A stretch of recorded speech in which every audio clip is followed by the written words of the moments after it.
بات اب کچھ کریں گے اس سیگمنٹ میں، مضبوط خاندان جو ہیں وہ مضبوط معاشرے بناتے ہیں، اور خاندان میں موجود انسانوں کے درمیان قائم رشتے اور ان رشتوں میں پیار اور محبت کے ساتھ احساس، رواداری کے جو مثبت پہلو بھی شامل ہوں تو اس سے ایک بہت مضبوط گھرانہ قائم ہوتا ہے، اور وہی مضبوط گھرانہ سوسائٹی کو مضبوط بناتا ہے۔ تو strong families make strong societies, اس پر ہم بات کریں گے کیسے بنانی ہے اپنی فیملی اور سوسائٹی دونوں کو مضبوط۔ ہمارے ساتھ موجود ہیں ڈاکٹر سمیہ راحیل قاضی صاحبہ۔ السلام علیکم ڈاکٹر صاحبہ۔ بہت شکریہ، السلام علیکم، شفا خیریت سے؟ وعلیکم السلام ڈاکٹر صاحبہ، بالکل ٹھیک ٹھاک ہیں۔ رمضان مبارک ہو آپ کو۔ پہلا عشرہ تو یوں ہی دیکھتے دیکھتے بھی گزر گیا، لیکن یہ ہے کہ اسٹرانگ سوسائٹی ہوتی کون سی ہے؟ بہت شکریہ۔ کیونکہ ہم نے یہ دیکھا ہے کہ باہر اسٹرانگ فیملی سسٹم نہیں ہے، پاکستان میں فیملی سسٹم بڑا اسٹرانگ ہے، لیکن ہماری سوسائٹی شاید کمزور ہے۔ میری نظر میں باہر کی سوسائٹی مضبوط ہے، ان کا فیملی سسٹم کمزور ہے، تو یہ کیسے اسٹرانگ فیملی اسٹرانگ سوسائٹی بنے گی؟ دیکھیں، ہمارا جو بنیادی یہ ہماری ایک کیمپین تھی جو ہم چلا رہے ہیں، تقریباً ہمیں کوئی 4-5 سال ہو گئے ہیں۔ سب سے پہلے اس کا نعرہ اردوغان نے اپنے ترکی کی سوسائٹی کے لیے بلند کیا، اور اس کو رفتہ رفتہ تمام جو فیملیز کو اسٹرانگ کرنے کے جو انسٹیٹیوشنز ہیں ان لوگوں نے اسے اڈاپٹ کیا، اور اس دفعہ اس پورے جنوبی ایشیا میں، انڈیا میں، پاکستان میں، انڈونیشیا میں، ملائیشیا میں ہم نے اس کیمپین کو چلایا، اور اس کا بنیادی مقصد یہ تھا کہ جو ہیپی فیملیز ہیں وہ اصل میں معاشرے جو ہیں، فیملی اس کا بنیادی ایک یونٹ ہے، اور وہ جتنا خوشحال ہوگا اتنی اسٹرانگ سوسائٹی بنے گی۔ آپ کا مشاہدہ بالکل درست ہے کہ ہمارے ہاں جو ہے وہ خاندان کا نظام الحمدللہ بہت مضبوط ہے، اور بظاہر لگتا ہے کہ معاشرہ جو ہے وہ منقسم ہے، لیکن ہمیں جو بہت سارے معاشرے ہمیں لگ رہے ہیں کہ شاید وہ مضبوط ہیں، ایسا نہیں ہے۔ اصل میں جو بھی ہیپی فیملی ہوتی ہے وہ اصل میں اس بنیادی یونٹ کو مستحکم کرتی ہے، اور اللہ رب العالمین نے چونکہ اس خاندان کے ادارے کو خود بنایا، اس کو ڈیوائنلی اسٹیبلش انسٹیٹیوشن بھی کہا جاتا ہے، اور جتنا یہ یعنی تقدس کا حامل ہوگا، جتنا یہ مضبوط ہوگا اتنا ہی معاشرہ بھی مضبوط ہوگا، اور جتنے معاشرے مضبوط ہوں گے اتنی مضبوط قوم بھی جنم لیتی ہے۔ تو اگر ہم قوم ابھی تک اگر ہم بیسک یونٹ جو ہے وہ خاندان والا اس پر ہم بات کریں تو ہمارے جو خاندانی نظام ہے اس کو کون سی چیز آپ کو لگتا ہے کہ اس وقت خراب کر رہی ہے؟ دیکھیں، جو یہ مادہ پرستی ہے، اور جو یہ سب سے زیادہ جو سوشل میڈیا ہے وہ سب سے زیادہ اثر انداز ہو رہا ہے ہمارے خاندان کے رشتوں پر۔ ہم ایک دوسرے کو ٹائم نہیں دے پا رہے، ایک دوسرے کو وقت نہیں دے پا رہے، اور ایک دوسرے کے ساتھ اکٹھے ایک ہی گھر میں ہوتے ہوئے سب اپنے اپنے موبائل پر لگے ہوتے ہیں اور ایک دوسرے کو ٹائم نہیں دیتے۔ تو یہ رمضان المبارک کی جو مبارک ساعتیں ہیں، یہ اصل میں ویسے ہی فیملی ٹائم ہوتا ہے۔ رمضان میں ہمارا جو فیملی سسٹم ہے وہ بہت زیادہ اور اسٹرانگ ہوتا ہے۔ لوگ افطاری کے وقت، سحری کے وقت سب لوگ اکٹھے ہوتے ہیں، اکٹھا ایک گپ شپ بھی ہو جاتی ہے، ایک دوسرے کے ساتھ ذرا مضبوط بھی ہو جاتے ہیں۔ جو سب سے بڑا تھریٹ ہے آج فیملی سسٹم کو، وہ اس مادہ پرستی کی لہر ہے۔ شادی کا نہ ہونا ہے اور رشتوں کا نہ ملنا ہے، اور لوگ بڑے آئیڈیل کی تلاش میں رہتے ہیں کہ جی بس آئیڈیل کو بہت ہی زیادہ حور پری ملے گی، یا کوئی لینڈ لارڈ اور بڑا کارخانہ دار بچہ ملے گا تو بس شادیاں ادھر ہی ہونی ہیں۔ تو اس لیے آسان شادی، آسان نکاح یہ خاندان کے لیے سب سے زیادہ ضروری ہے، اور خاندان کو جو یعنی جو مضبوط بناتی ہے وہ ہے رشتوں کا احترام، کہ اس میں جتنے بھی رشتے ہیں ہمارے، اس میں سب سے زیادہ جو ضرورت ہے وہ ہے عورت کی، جو ماں کی ممتا ہے،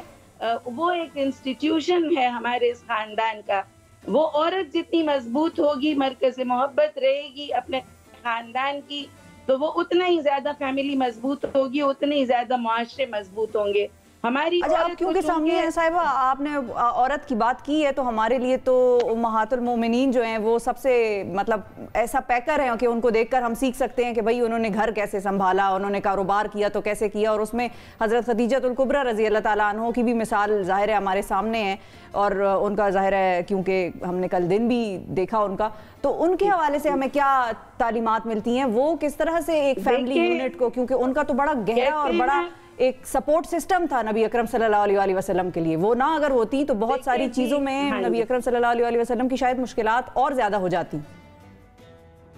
امی خدیجہ رضی اللہ تعالیٰ عنہ کا تو ایسا کردار ہے نا، کہتے ہیں ایمان و وفا کی ساتھی تھی حضور نبی کریم صلی اللہ علیہ وسلم کی، اور وہ عورت کو ہمیں بڑا فخر ہونا چاہیے کہ اللہ رب العالمین نے ایک عورت کو سب سے پہلے حضور نبی کریم صلی اللہ علیہ وسلم کی تصدیق کے لیے منتخب کیا، اور پھر انہوں نے جو واقعی کہتے ہیں نا تن من اور دھن اپنا آپ ہی نے چھاور کیا، اپنے دل سے حضور نبی کریم صلی اللہ علیہ وسلم کی نبوت کی آبیاری کی، اور پھر اپنا پورا جو مال تھا وہ ان کی نبوت پر لوٹا دیا۔ اور پھر اسی طرح ہمیں بی بی فاطمہ رضی اللہ تعالیٰ عنہ ملتی ہیں کہ وہ خاندان کے ادارے کے لیے مینار نور تھیں، وہ بیٹی کا رشتہ ان کا، وہ بیوی کا جو ان کا رشتہ تھا، اور وہ جو وہ ماں بنی ان تین عظیم و شان ہستیوں کی، حضرت امام حسن، حضرت امام حسین اور حضرت زینب رضی اللہ تعالیٰ عنہم، ان سب کے لیے یہ جو ہستیاں ہیں، یہ اس لیے ہمیں نہیں وہ ان کو آئیڈیل بنانا چاہیے کہ بس صرف ثواب کی خاطر، ان کی زندگیوں کو آج کی نوجوان نسل کے لیے مشعل راہ بنانا چاہیے۔ ہم ہر سال ان کے لیے ایک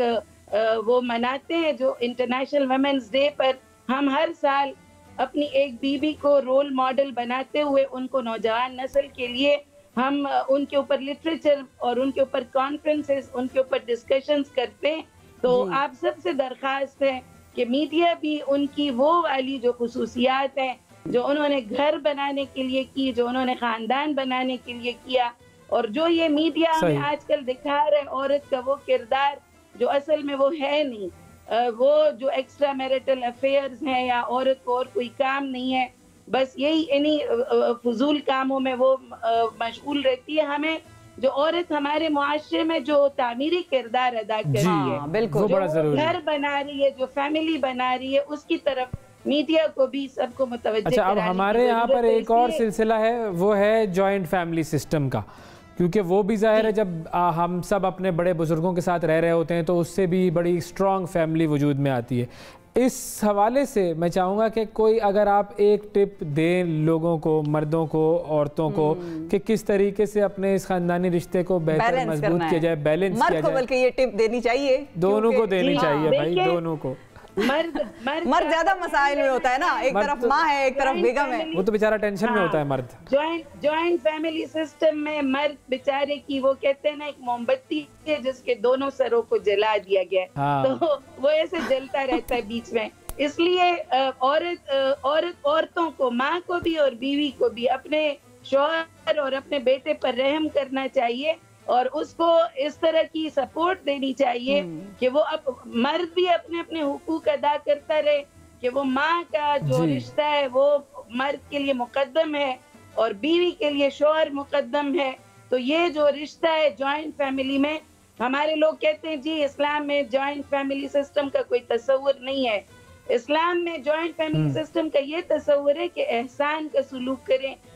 ایک دوسرے کے ساتھ محبت کا، بالکل بالکل، کہتے ہیں نا خاندان کو محبت کا جو تیل ہے وہ بہت زیادہ خوبصورت بناتا ہے، جتنا آپ اس کی آبیاری کریں گے۔ یہ جو احسان والا لفظ آپ نے استعمال کیا ہے نا، یہی ساری اس گفتگو کا لب لباب ہے کہ اللہ تعالیٰ ہم سب کو ایک دوسرے کے ساتھ احسان کا معاملہ کرنے کی توفیق عطا فرمائے۔ بہت شکریہ ادا کریں گے ڈاکٹر صاحبہ، آپ کا وقت دیا آپ نے۔